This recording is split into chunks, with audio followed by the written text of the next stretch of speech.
So I'd like to thank SetPower for sending this to me for me to give it a quick review. This is the AB16, and let's talk about the specs really quick. This is a little bit different design because it is taller. This is more of a car fridge if you want to put this in between your seats in the front, or put it in the back seat, or put it in the back of your vehicle where space is limited. You can see the size here. The actual exterior size, it is 22.2 inches by 9.2 by 14.2. It has 2 locations inside. It is a single zone fridge, so it's either fridge or a freezer. It's got a cooling range from 0 degrees to 50 degrees, and it can be run off 12 volt or AC, and it does include both of those power connectors. Right now I'm just running 12 volt off my EcoFlow River 3, giving that some testing while I'm out. But as you can see, it's an interesting design because it is smaller, and because of this shape, it's not as large as some of the other fridges that I've looked at. This is a 16 quart or 15 liter, and let's take a look inside. Let me take out the stuff I've got in there right now. But if you look inside, there are 2 compartments. You can ignore this stuff for now. And inside here, I have, of course, my lunch. I've got a bottle of water. And then in this smaller section, I've got a couple soda cans. When you look at these compartments, you can see there's some little indents inside there that allow these to fit down far enough to where you can actually close it. There's also a light, which is a great added feature to have with a cooler like this. And then inside there is another detent down there if you have something taller that you're going to put in there. But there is plenty of room inside here. Get my lunch out of the way. You can see a water bottle fits perfectly. And then if you're putting soda cans in, you can actually stack those too high without any issue, and it will close down just fine. But it's nice having this extra little compartment up front if you just want to have a couple sodas that you can easily reach into and grab, especially if you have this close to you when you're driving, and we'll talk about that in a bit as well. So I have this plugged into my EcoFlow, and I'm going to take a screenshot of this so you can kind of see. They say the wattage is rated from 30 to 40 watts, and right now I'm actually drawing between 46 and 47 watts out of my EcoFlow. I do have this set with the low battery protection on, and EcoFlow 3, I'm just testing it out, so I don't know all the ins and outs of it and what its output is, but the fridge is running fine on that right now. As I said, it does have the 3 levels of battery protection, which is very important for something like this. Since I've mentioned this is more purpose-built for living in your vehicle and running off the vehicle, you want to set that power to where you have some battery protection and you don't drain your car battery because of the draw on this. There is no max or eco mode on this, so there is no way to reduce the amount of power that this compressor is taking up from your battery pack or from your vehicle. They do mention that the compressor has a 3-year warranty on it, which is very impressive. They do not mention the name of that compressor, so I'm not sure who makes that compressor for them. It's also rated around 42 decibels for noise level, so something to keep in mind. It is actually really quiet. I've got it running here and I can just barely hear that it's running. So according to the documentation, they do say this will reduce the temperature from 50 degrees inside the box down to 32 degrees, and it will do that in 11 minutes. I have been impressed with this. This is a cooler I've had in the back of my car for a few days now, and I like the fact that it not only saves a bunch of space in the vehicle, but it allows me to always have a refrigerator or a freezer with me if I'm running to the store and I'm picking up a few items. It's also great for road trips if I want to keep some water bottles cold, or if I want to have some soda with me, or snacks, or like today, I just threw a lunch in there and drove out to the park. So let's talk about some of the accessories that actually come with this.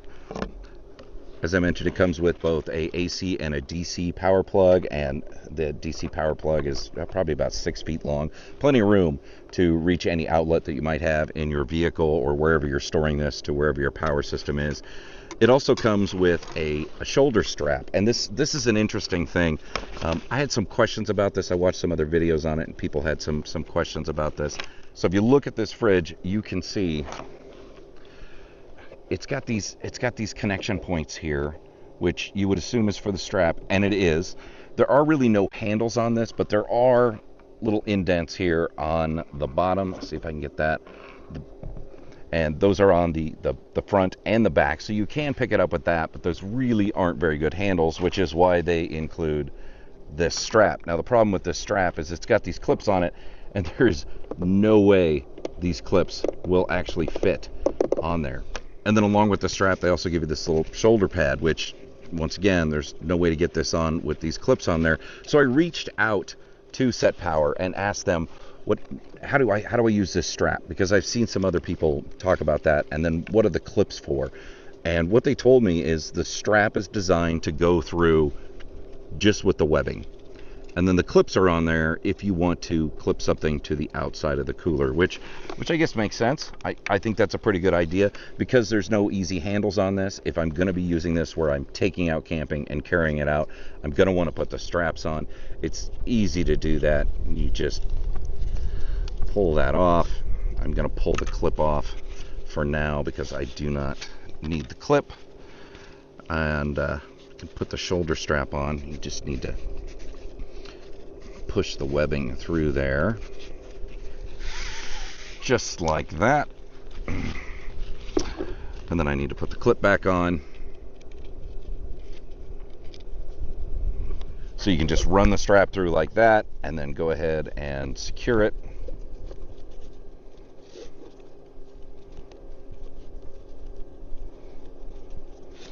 Just like that. And if I wanted to, I could put the clip back on, so I've got a clip hanging on here to where I can hook stuff up to it. I'll go ahead and do that on the back.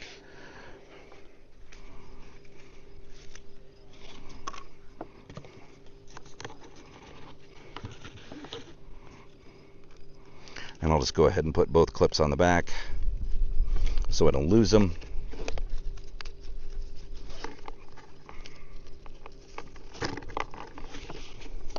And just like that, I have the strap connected.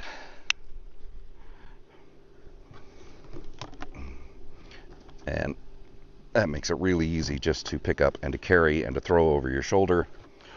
One other thing it comes with is this. And this is a stabilizer bar, and this actually is a great thing to include. Because this is so tall, it has a tendency to tip over if you don't have anything propped up against it. And of course, you want to make sure there's some room for these vents to breathe. So what I found is in my vehicle, and I'll put a picture up on the screen over here of how I've been transporting it in the back. So this just slides underneath the back of the fridge. I'll see if I can get a good angle of what that looks like. Right here is this slide.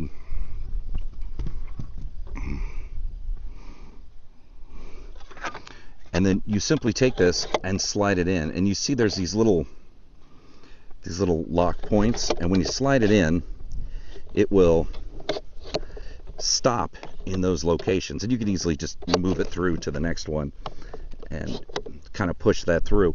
But this gives you some extra stability when you're in the vehicle. And what I found is I push it off to the side just like that, and this prevents it from falling over. It gives you that extra stability and stabilizes the unit. One other thing to note on this, it does have all the controls up on the top. There is a release button here, but it is not spring loaded. So when you push the button, you still have to reach in and grab it to put it up. And the controls are really easy to read, even here in the bright sun. You can see right now it's 28 degrees. It's actually cooling down. If you want to adjust that, it does have an automatic lock. If you push and hold the lock button, there's a little animation that will show you that it's unlocking. Now it's unlocked, and here I can adjust the temperature without any issue. I'm going to set that to 33.